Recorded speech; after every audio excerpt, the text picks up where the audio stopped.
Welcome to IB Unplugged, a Cognity podcast for IBDP educators that tackles your submitted challenges and questions by connecting you with experts and peers who share their ideas and stories from real classrooms. Whether you're a seasoned educator or new to the IB world, each biweekly episode and guest aims to equip you with practical tips and positive inspiration, helping you teach with more confidence, creativity, and joy. So whether you're walking your dog or commuting to school, hit play and join a community of educators ready to learn, laugh, and thrive in your IB journey. Hello, everybody, and welcome back to IB Unplugged.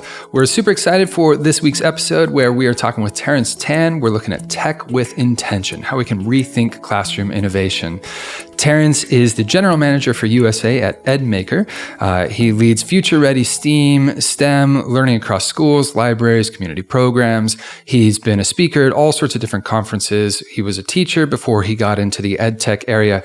And talking with Terence, there's so much that he's bringing to this field of education, and specifically the intersection of where we're bringing edtech into what we're doing in our daily practice. Yeah, so in this episode, we're exploring how technology can be more than just flashy gadgets and instead really become this meaningful partner in inquiry-driven, student-centered learning. Terence shares lessons from his work in international schools and in innovation labs, highlighting how we can make intentional, human-centered decisions about tech use that amplify, not distract, from teaching and learning. So we're so glad that you're here again. We hope you enjoy this episode with Terence Tan. Let's get into it.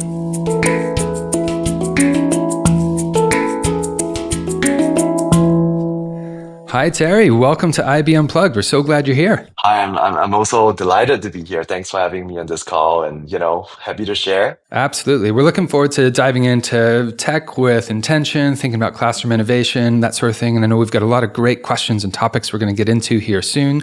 But let's help everybody get to know you a little bit. And we thought it'd be kind of fun to just ask a few questions about your experience in tech.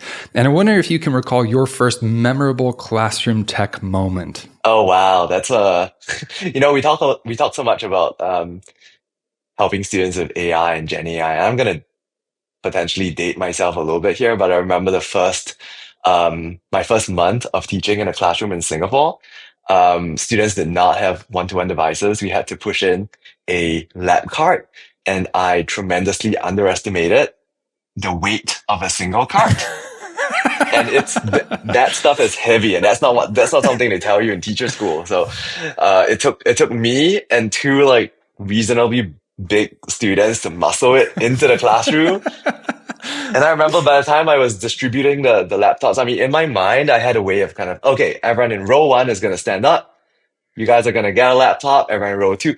That did not happen. It was like half of the period was gone by the time I had to distribute the laptops. And I was like, okay, we'll chalk this up to experience. It just took that long to get them into the room, and then kids were scrambling over them, or what? Yeah, no, the cart got into the room, and then we had to unlock it.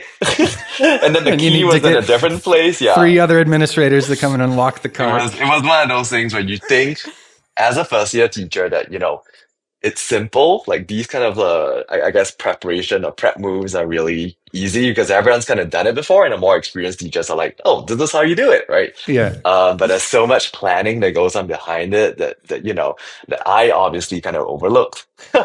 So that's my enduring memory. It scarred me a little.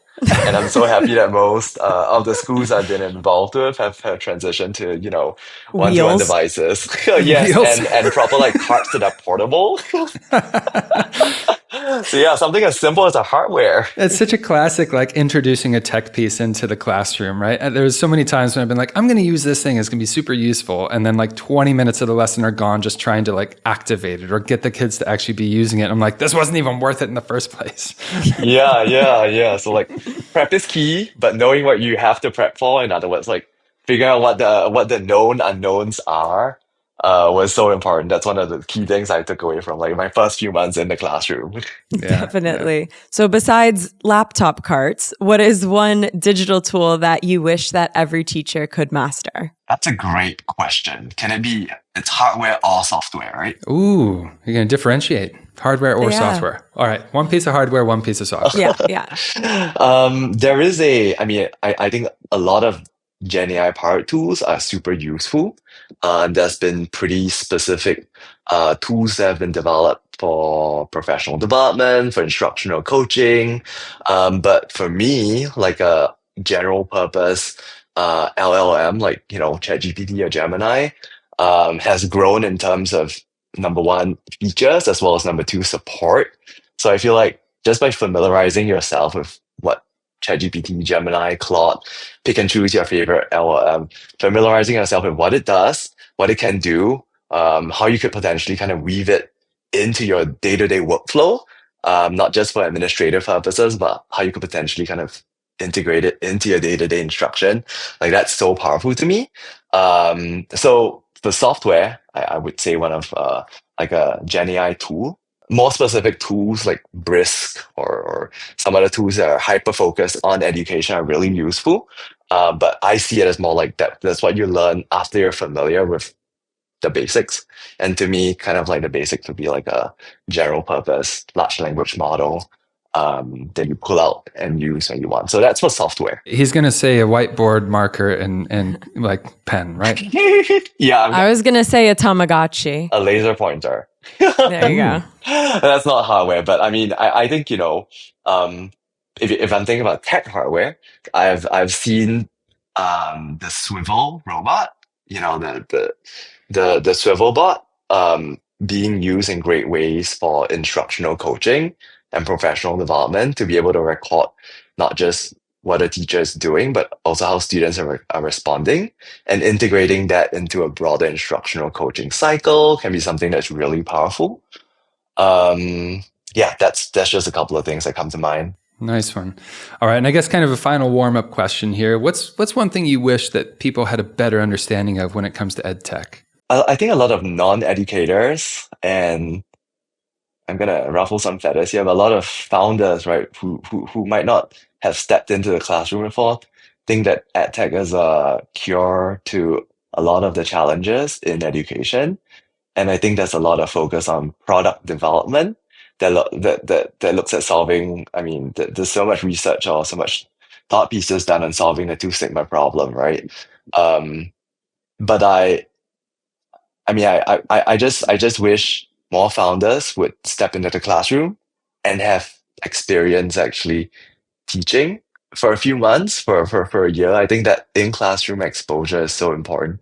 And some of the best edtech tools I've seen have founders and have teams that do that very deliberately, either through co-design or through very thoughtful UX research. And I think that's something the broader field of edtech should look at and should adopt. I think most teachers would appreciate that answer, actually. Come in and get in the room with us, see what it's like. Get in the trenches, yeah. Not trenches. Come on, it's not warfare. They're just kids. Yeah, you gotta edit over that. There we go. Yeah. Great. All right. Well, let's dive into the first part, which is tech with purpose and grounding innovation in learning. And the first question that I want to ask you is, how do you define meaningful technology integration in education? Yeah, so I would define it as like looking at what the needs, vision, and the strategy of the school needs. So I think this relates to another point about technology being used in service of education, right? What does it mean for tech to be used in service of education, right? It means that schools have a clear strategy about, what my portrait of a graduate looks like, in Singapore, we used to call them like, student learning outcomes, right? What do you want, let's say after 4 years of secondary education, what do you want a student to step out of the classroom looking like? How you want to prepare them for the next stage of their life? Like all that has to be the first principles, right? I think a lot of times schools or consultants might look at technology first, but I think it's really important for us to take a step back and think about what are we integrating for, right? Mm-hmm. I think I conceptualize in a few buckets, right, of why you're bringing technology, right? One bucket for productivity, right, looking to improve the way that teachers, conduct their administrative duties in the classroom, whether it's attendance taking, whether it's parent communication, right? That whole bucket of productivity and administrative efficiency is a big focus of why we're bringing technology, but it shouldn't stop there, right? I think there's a big potential for technology to be leveraged to promote deeper learning, right? And by deeper learning, I mean the kind of critical thinking that we talk about so often in the classrooms, where students are actually meaningfully constructing knowledge using technology to support them in the way, as opposed to using technology as a crutch to kind of help them access and process knowledge, right? Mhm. So, and I think one thing that really stands out of about the IB schools that I've worked with, and well, even beyond that, like really good schools, right? Are taking those things as first principles, right? They're not just integrating technology for administrative efficiency. They're looking at how technology can help to achieve deeper learning, right? And I think, a lot of the questions of personalizing learning, a lot of the questions about how technology can help to allow teachers to grade and achieve assessment at scale are important. But I think the biggest question that I think um, we should be preoccupied about is how we can use technologies to support student creation, to support students' critical thinking, to support students' knowledge creation, right? I mean, I think those are things that we haven't really prepped exactly how we do that perfectly just yet. I love that you brought that up there, Terry, because I fully agree with this idea that we don't want technology to become a crutch for students. We want it to enhance their learning. We want to help them make better meaning of the content they're gaining and this sort of thing. And I think what you're leading to is effectively how we can use tech to enhance or reinforce good pedagogy, and not necessarily detract from it. But, as a teacher in a school, as a DP coordinator, I'm constantly flooded with just sort of messages about like, hey, try this tech, try this thing out. Hey, have you looked at this particular thing? How do schools effectively navigate that? How do we ensure that the tech is going to serve pedagogy? What sort of questions should we be asking ourselves before we like latch on to whatever new thing that's coming into our inbox? Yeah, I think, working in Singapore and then now working in the US, it's a pretty different kind of like environment. And what I'm about to say is probably going to relate to your point. Of some, I feel like some teachers, many teachers in Singapore were pretty open to trying new tools, right? And that was during a period of time when when edtech had not, I guess, blown up to the scale and to the diversity of tools as it is now. And now when I'm doing teacher training and I'm working with schools in the US, I really feel the sense of pushback to teachers who are a little burnt out at the range and scope and scale of tools that are accessible to them, right? Yeah, it's overwhelming, man. It's overwhelming. It's kind of crazy. Yeah. Well, and there's so many things where you think, oh, this could be awesome. Maybe this is going to work out really well. And so you want to give it an honest try, but at the same time, it's like, well, I can't just invest in all these things right away or try my free month trial here and then forget it down the road, So how do we, yeah, go on. Sorry. I just wanted to jump on that. No, it makes total sense. I mean, I was talking to an administrator a couple of months ago. He said that now his main challenge is trying to work with his teachers to whittle down the tools to a set range that he can actually, allow his teachers to access on Google Workspace, right? So that's a whole process that the administrators and teachers for the district are really kind of entering into to kind of poll teachers on usage, to look at data as to how teachers are actually using their tools, right? And then through that active engagement over the course of, I don't know, 6 months or a year, trying to figure out where there's duplication, right? As the case in point, right? Canva is a great graphic design tool, but you need a district that's paying for, well, a Canva subscription, a bunch of other graphic design tools where you're actually not going to be using everything. I think that a lot of times there's a fixation on use this tool rather than train this skill, right? So Canva's a great tool, right? Shout out, maybe Canva. Yeah, great tool. Not sponsored. What skills is a tool that I actually teaching you, right? And and Canva's a great example because they've been releasing new features that I can see connecting to different skills, right? For example, they've recently released new features related to data analysis, graph creation. That's a big data science piece, right? That used to be super challenging before. a while back, even before that, they were introducing a bunch of new Gen AI tools, right? Which raises a whole point of, well, what does it mean to use Gen AI in your artistic creation? What does it mean to use Gen AI in art design, in ad design? And those are really powerful opportunities for students to, I guess, deepen their understanding of graphic design. But back to my point, I think to answer your question a little bit in a little bit more targeted fashion, a big question is ask yourself what skill this tool is actually trying to teach, right? And how does it benefit my efficiency? How does it benefit my students' learning? I think that's a big question that we should be asking ourselves. No, I think that's a really good point. I think, starting with the why, knowing exactly why you're using that tool. We were talking with a school, I want to say it was earlier this week, and I'm not going to say which school it was, but nor am I criticizing it. It's just a really good example. They were like, we have 200 different tools that our teachers use. They finally went across and made this collection of every tool that every teacher was using in that school. 200.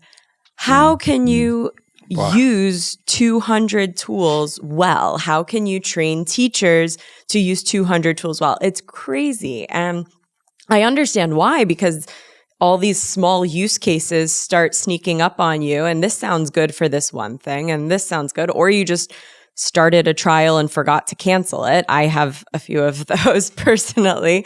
So I think that it is, you're right that it's so important that if you're going to adopt a tool, you need to have it connected also to the skills. You need to be able to confidently use those tools, because otherwise you spend, like John said, 20 minutes in the beginning of each class just trying to get something set up each time. No, I mean, in response to, I think to your point about how teachers pick, I think what I've seen is that in ministries or in districts around the world, there are organizations that have a very laissez-faire, ground up approach to using teacher tools. And I think the benefit of that is that your teachers are really invested in what they're doing. They're not just, I think it breeds a very curious and inquisitive mindset amongst teachers, which I think you need if they're going to be using technology that really resonates with them. But the drawback, to your point, is that you face an explosion of tools, right? And it's as an administrator or a manager, I think it's going to be really challenging to identify the impact that those tools have on the individual teacher's practice, as well as the impact on the students. And you have a whole set of other organizations and ministries with a great deal of central control that push the teacher tools down to it. So they decide preemptively, right? Technocratically, however you call it, they decide that these set of tools are going to be the ones that are useful. Enterprise level tools, these are going to be useful for the teachers, and all the teachers are required to use those tools, right? And of course, there's a continuum, right? It doesn't make sense to ban other tools that fall outside that whitelist, right? But they're just not well supported, right? And then teachers are really just, for lack of a better word, forced to use that set of tools, right? And obviously, you can see the pros and cons that come out with that sort of approach. And I think it really depends a lot on what you're gunning for, what kind of trade-offs you're willing to embrace, and the appetite for failure to some way, because not every tool that you try is going to work out, right? Right. So in systems with a low tolerance of failure, you don't want your teachers to explore. And I'm not saying that's a good thing or a bad thing. I'm just flagging out that that's a trade-off that I think different systems that I've worked with have dealt with in different ways. So that's my first point. And the other point I would like to bring out to really bring the idea of how technology serves pedagogy. I think increasingly, what I was seeing, well, were a slew of tools. I think lesson plan generators and content creators are all the rage, obviously. And I was just reading a research paper by researchers in New Michigan and UPenn.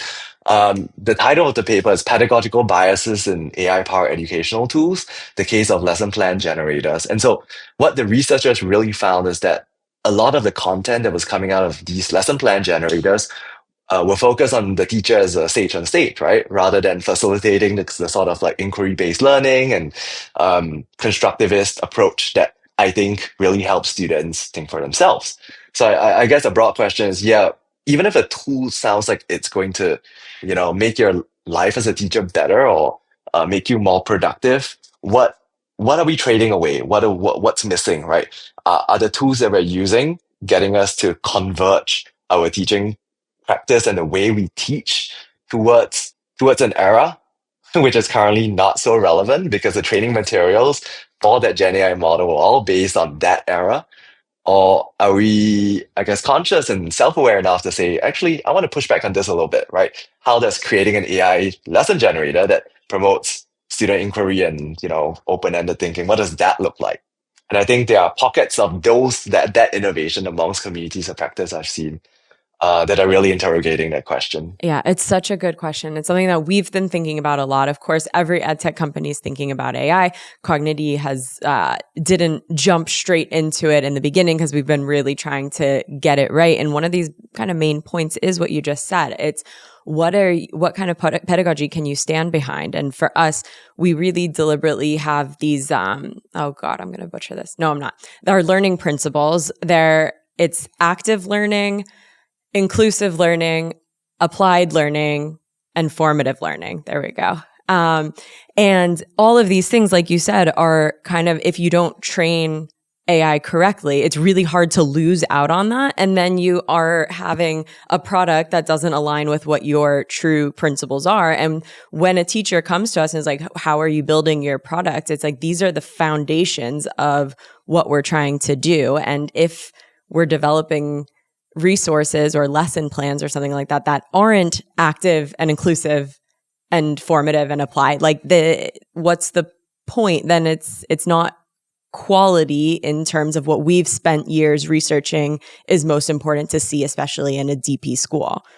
So no, I definitely agree. And I think those are the kind of questions that teachers also need to be thinking critically about the tools that they're using, is like, what are the learning principles of their classroom or of their school? Like, what matters most to them, and do these tools still live up to those standards? Yeah, I think we've made great strides in like observability and like how an AI model is able to explain what it does and why it does that. But I think we're quite far away from a gold standard where it's able to explain why and how it makes certain pedagogical decisions in generating content, where a teacher can be like, oh, okay, well, I'm satisfied. Becoming a better IBDP educator is a daily practice informed through reading, research, personal experience, and episodes from IB Unplugged, like the one you are listening to right now. But sometimes the show can go a bit too quickly, or we can simply forget some of the key points once we are out of the car or back from our walk and in the office preparing for our next lesson.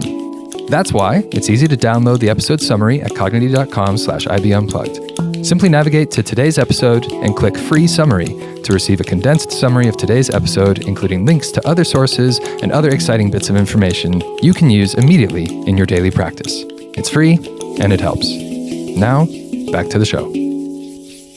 All this is making me think a lot about, I went to a panel earlier where some people were talking about how students are responding to the use of AI. And a lot of it comes down to like key questions or key terms that kept coming up, which was like perfection and students feeling like, oh, I want to be more efficient. But effectively what they were doing was, I'm too worried to put myself out there. And so I need to have this perfect response or this perfect, thing to this assignment. And as you've been talking here, it's making me think, as a teacher, we might think, oh, this is more efficient. And therefore, because it's drawing from all the information that's out there, it's going to be the more perfect lesson plan. But what we are missing in that is the value of the teacher and the authenticity that you're going to bring when you, for example, create your own lesson plan or decide intentionally to bring in the AI tool or whatever it might be to that lesson to meet your learning objective. And I think one of the things I've loved about what you're talking about so far is really, it seems like we need to, as educators, think very critically, of course. Why are we choosing this thing? What skill is it enhancing? But also not to just throw our value aside and be like, oh, let me just jump on the bandwagon that AI can replace me. No, I have very valuable things to bring to the classroom, and I've got a deeper insight of what's happening there that I might choose to use this thing, whereas I can't justify or explain the decisions that an AI-powered tool is using to create this ideal lesson plan or whatever it might be for me. So if I'm hearing this correctly, it sounds like one of the biggest mistakes we can make as educators is to not question what skill am I gaining, and how am I being more effective in my actual teaching by approaching this or by adopting this technological tool. Is that correct? Yeah, I think that a lot of teachers may also have the assumption that the suggestion that the AI is generating is probably going to be the best for the classroom. And I'm like, no, you're the teacher. You know what's best for your classroom. Right. Don't let the AI or don't let the large language model tell you something else because um, I think with agentic AI and agentic systems, we're more entering an era where teachers are feeling more comfortable kind of like co-creating with AI instead of seeing it as something to entirely push away or embrace uncritically. And I think we need to be tending towards that sort of middle ground, right? That helps quite a bit. Well, so let's move on to maybe our second part here, talking about implementing change itself. And I think what you're talking about here is how we're building that teacher confidence, how they can use new tools and build their capacity to say, I have all this expertise that I'm bringing to the classroom, and I'm going to onboard this tool to help me along the way. How do we build that teacher confidence? How do we build that capacity when we're bringing in those new tools? I think a lot of times we give teachers the opportunity to use tools and we tell them these are great things to use in your classroom. But we have to cater time for them to experiment in a more divergent way before converging, right? So let me just give an example about kind of like how one of the trainings I recently conducted with a bunch of say cybersecurity teachers, right, involved the use of one of our lesson packages. So this is with the Skills for Innovation team. So shout out to the Intel Skills for Innovation program where I train teachers on a fairly regular basis on the use of emerging technology in the classroom, and they were actually looking at using Jupyter notebooks on Google Colab to create their own simple AI app that can detect fake news, right? They were creating an app that can actually ingest a corpus of knowledge and then use that to distinguish between test data, whether it's real news or whether it's fake news, according to triggers and according to how the AI model was trained, right? And the way that I was introducing to them was, well, this is the sample code that you have. This is the sample code that you can give your students. And they can run it, right? That requires zero critical thinking, just plug and play, right? But after that, what you have to push the students to think about and what you have to do before the lesson is identify if you're changing different variables within the code, what's going to be the impact on the actual result, right? And this is not a computer science class per se, right? So it's not about knowing what variables mean. It's not about it's thinking critically about the code as a text, for example, and looking at, well, if I change this little bit, right, what's the impact on the outcome, right? And I draw a parallel to design thinking and iterating in STEM, where you have an experiment, you have a creation, and you make adjustments and you see the impact. You make adjustments and you see the outcome.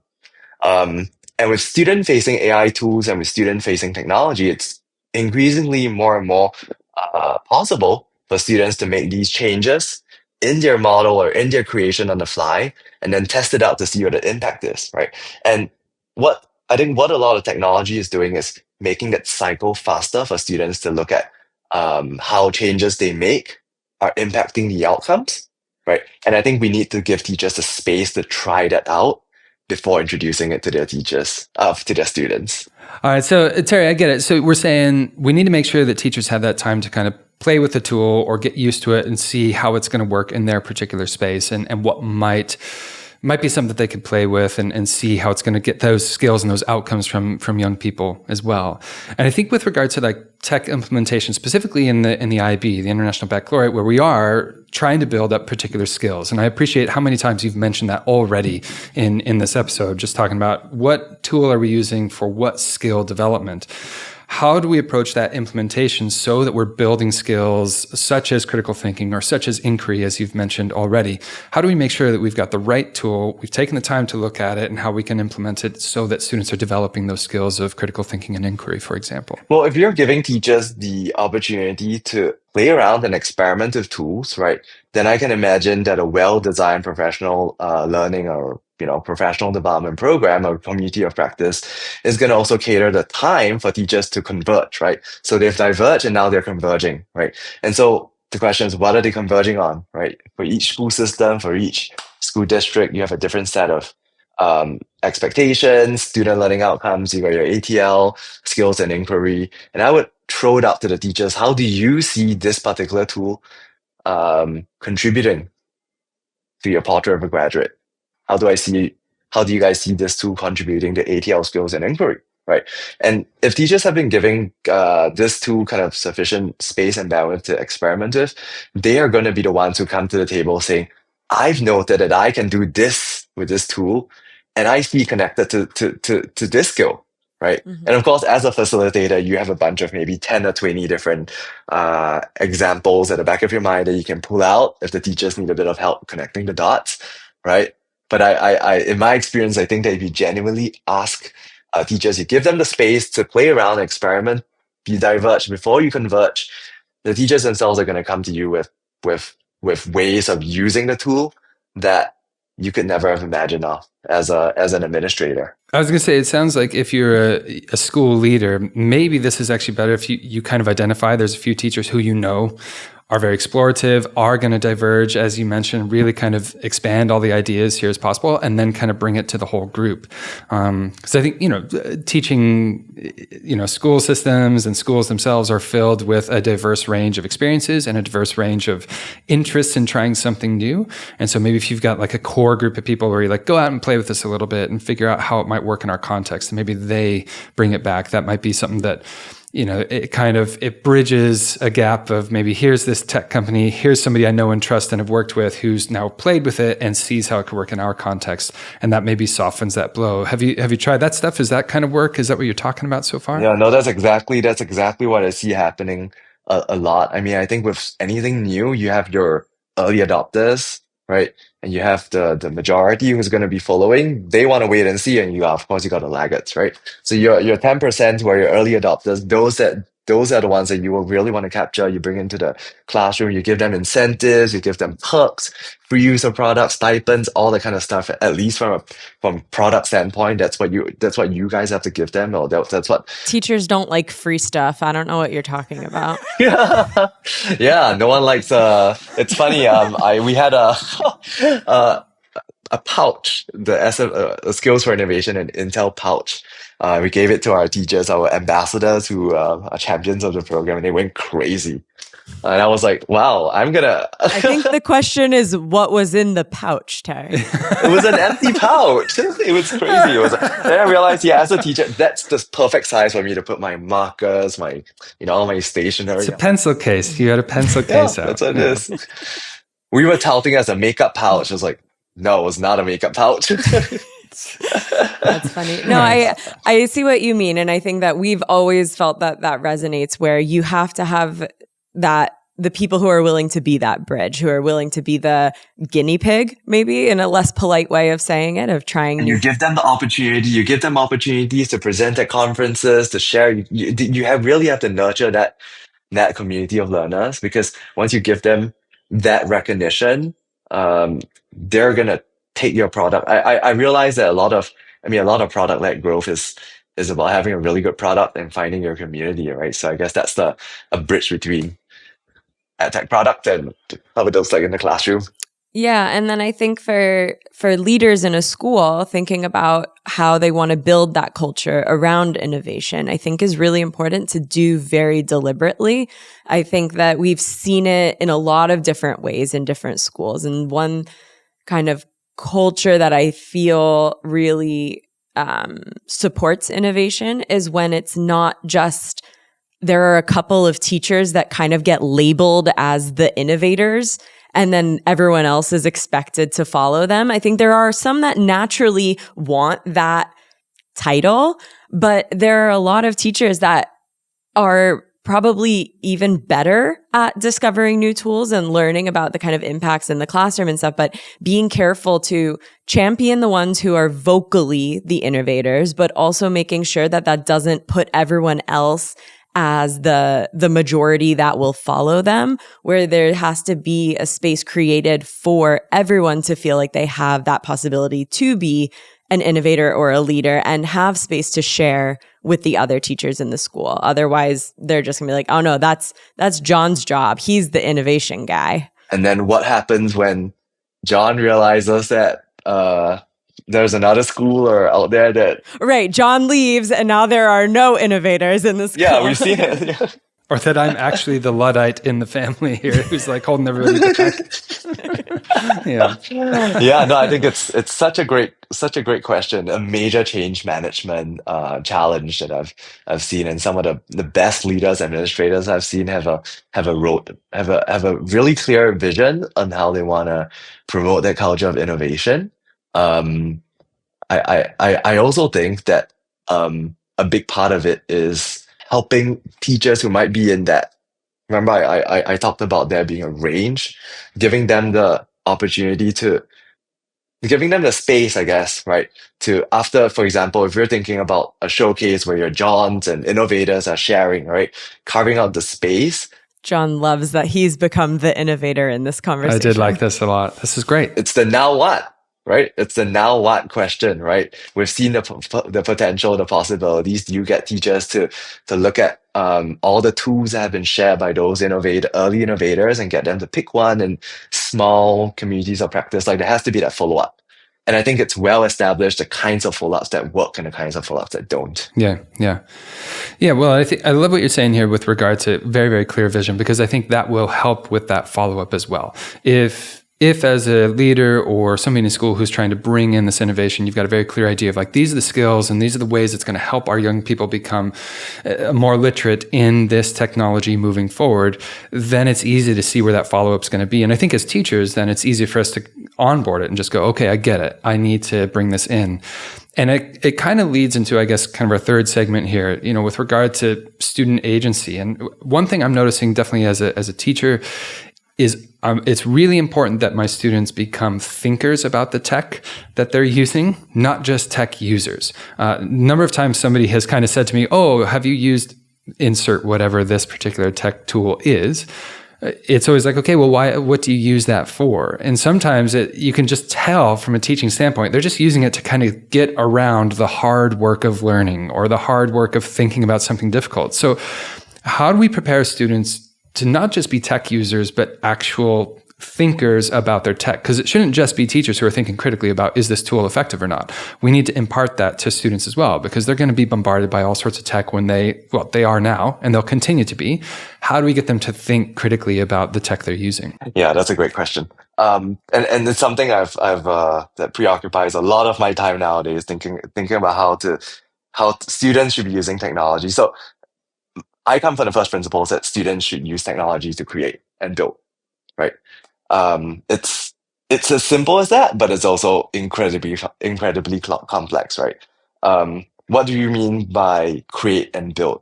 I think a lot of times, students are using technology for the productivity goals, right? Students are using technology to submit their assignments on time. Students are using technology to sort of like meet district level kind of efficiency goals, right? And I think instances where tech is being infused in ways that actually encourage students to think more critically and more intentionally about the impact of technology in their lives is something that we often kind of put aside. So let me give an example. One of the teachers, and I guess the other part of it before I move on to my examples is this should be infused in every subject domain, right? I think it's not the responsibility of the computer science teacher, or it's not the responsibility of the cybersecurity teacher to think about how to introduce students more intentionally to technology. I think if we go from the principles of, well, we want to prepare our students for the future so that when they graduate, they're going to be able to succeed in a world that may look very different from the one that we are living in right now, then it's our responsibility as teachers and educators to prioritize that. And I think teachers that I've worked with have been doing that in different ways that have been super novel and super like exciting. Like when I'm hearing them, I just get so excited. So one of the teachers that I've been with was a design thinking. He was running a design thinking unit on where the students were creating a product to solve to address a social challenge, right? They identify a social challenge, they create a physical product, right?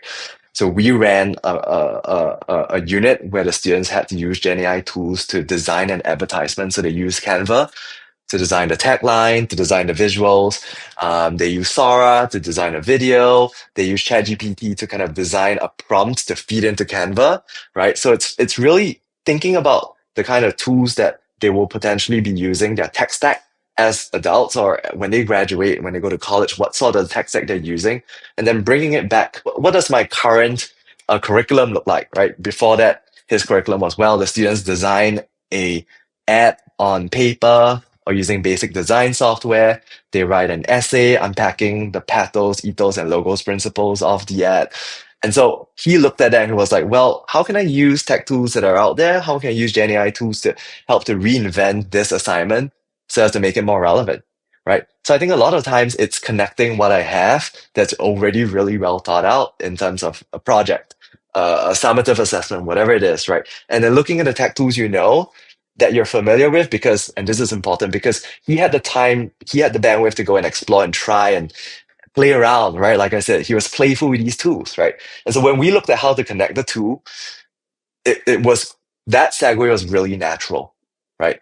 And that resulted in a unit, in a project where the students were actually using technology in authentic ways, right? To create a project with plenty of real world relevance and it's super authentic, right? Um, so I mean, yeah, so it's that whole thought process of number one, teachers having the freedom to explore and play. And I use the word very intentionally to play with new tech tools. Number two, teachers as experts of their craft, right?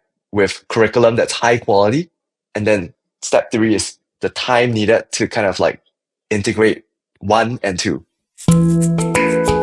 My name is Carla. I am a teacher of ESS in Prepa Tech. One small change I made my teaching that I had a big impact is focusing more on the experience and hands-on activities rather than on strictly memorizing the concepts because my class is about the environment and about the big sustainability crisis we're facing that has made the students more open-minded about different ways to bring solutions to different challenges. You've talked a lot about the importance of time to play and time to experiment. And when we think about what a future-ready school looks like, I think one huge part that we're talking about is this kind of professional development for teachers that also involves a lot of exploration, things like that. What else does a future-ready school look like for you? There's a whole lot of intent to kind of play that I envision, right? I always go back to the point of you diverge before you converge, right? You play, you're diverging, you're exploring, but there has to be that role of a skilled facilitator, of a teacher leader to kind of bring it together to help everyone see how we're going to converge as a school, right? Mm-hmm. But I emphasize play so often because it's just so neglected, right? In teaching and learning nowadays. Well, schools are serious places, man. We don't have fun. It's not about laughing or joy. It's about getting work done. Yeah, so I don't know. I think a lot of times some teachers can get a little bit disillusioned until you put it to them that, well, it's open ended, right? It's open ended play. But more to your question, Courtney, about a future ready school. I see it in a couple of dimensions, right? To me, it's a matter of having a few buckets, right? Schools being firstly very clear about what their strategy and what their why is, right? What's their portrait of a graduate? What do they want their graduates to look like, right? When they graduate, when they enter a four-year college, when they enter trade school, and eventually when they go into the future of work, right? So this requires leadership that's very much future thinking about what the world looks like 10 years, 20, 30 years from now, right? And that requires a shift in the way that we see education often, right? Often we think we're working with students to train them for the world of today. Whereas I think a lot of us don't, it's not second nature to think about what the world looks like 50 years from now, right? But I think a future ready school really needs to embrace that. Then from there, that's the first principles. What do you want your students to look like? The why, right? Why are we doing this, right? And then from there, it cascades down to you have a school which is culturally where the school culture is very much primed towards promoting the sort of skill sets and mindsets that are required in that future of work, right? In that future that you're envisioning, right? So you need to have a good sense of how you think the world will look like in the future that the kids are going to grow up in. And then from there, identify the kind of skill sets and mindsets. And then from there, cascading down to how it looks like in terms of curriculum, in terms of hardware, and then the resources you need to provide to help students gain those skill sets and mindsets, right? And then that's really at the bottom, because I think that's a top-down process where you think about goals, skill sets, mindsets, and then what your schools are going to need in terms of resourcing in order to allow your teachers and students to meet those skill sets and mindsets. So to me, it's a place where those three things are well thought out. I'm hesitant to paint a very vivid picture because I've seen future ready schools that have very much different focus, right? I think a Waldorf school might be a future ready school, even though, the emphasis on technology might be very different compared to some other future ready and innovative schools. But to me, it's really the intentionality behind how you think about the future and how you build a vision of the future together as a workforce. As you were talking there, Terry, I very clearly saw the IB model, actually. The mission of the IB itself, we want to develop inquiring, knowledgeable, caring young people committed to creating a better and more peaceful world. And then when you got to what are the skills and mindsets, it was well, that's all learner profile, actually. I want to be inquiring, I want to be knowledgeable, I want to be open-minded and caring, I want to take risks. All that was learner profile to me. So it was nice as you were talking there, I was thinking, well, this is quite clear with regard to what the IB is doing. So it sounds like, when we want to have future-proof or future-ready schools, it sounds like the IB model, at least the way I've interpreted what you're saying here, is really quite strong in that sense. And so I think what I'm taking away from this is, as an educator, I don't necessarily have to think future-ready school means that we have all this tech in our rooms and we have robots roaming around and all this sort of thing, but rather, am I intentional about why I'm choosing these particular things to develop these skills, these mindsets, these attitudes toward learning so that we can achieve this goal that is going to make sure that we have a society and a culture that creates the outcomes we're looking for in education as well. Is that kind of a fair connection? Yeah. To me, in one sentence, it's schools having clarity about enduring skill sets and mindsets. Where all teachers are in agreement about the set of skills that we want to build because they're going to help our students 20 or 30 years from now, right? And if it's going to be arithmetic and reading your 3 hours, then great, right? But I haven't seen a school that is just looking at those. I mean, yeah. The idea of thinking about enduring skill sets and mindsets that stand the test of time.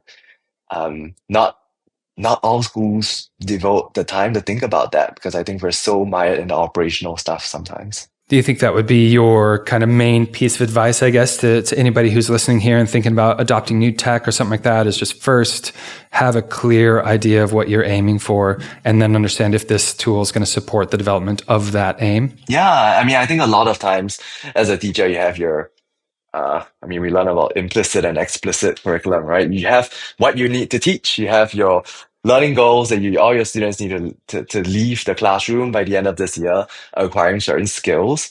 But I think teachers also have very deep-seated individual philosophies about what teaching means to them and why they teach, right? And I think sometimes that tension between those two things could help or hinder teachers from adopting new technology. And I think we need to bring that to the fore to discuss about, why and what incentivizes teachers to use new tech in the classroom, right? And I think, like I said, if we are thinking about enduring skill sets and mindsets, then it's very clear the sort of technologies that we want to use and how we want to use that with our students. Whether we want to adopt a mindset where, Gen AI is going to cause our kids to, they're going to cheat all the time, which may be true, right? But is the conversation going to end there, right? So I think a lot of it is the kind of having that broader discussion as a school on what are the future AD skills that we want to promote and why. Great. Thank you so much, Sherry, for this conversation. This has been such a pleasure to get to hear from you, hear your ideas. And yeah, we're so glad you could join us today. Yeah, absolutely, Terry. Thanks so much. I mean, what I'm taking away from here, I think is super actionable for most educators. It's be clear on your purpose, be clear on what you're trying to achieve with your students. Think critically about whatever tech you're going to be bringing in as long as it serves that particular purpose. And when it comes to onboarding or helping people get used to it, be aware of your sort of 10% early adopters and maybe invest in them a little bit. But, be intentional about the way that you're growing that culture and carve out space to play. Diverge and then let's converge again after that, right? Yeah. No, I think I'm taking away from this some pretty actionable things that we can do, within schools itself as we get that bombardment of emails of tech tools that we can play with. So, Terry, thanks so much. It's been really useful. And I think for our listeners as well. So we really appreciate you taking the time. Thank you so much. It's been an honor. IB Unplugged is a Cognity podcast hosted by John Patton and Courtney Marlene and produced by Catalina Gaffney. Be sure to subscribe or follow and share with your fellow IB educators. If you'd like to submit a topic, request, or question, please do so on cognity.com/IB Unplugged. Let's keep the conversation going and support each other in teaching with confidence, creativity, and joy. See you next time.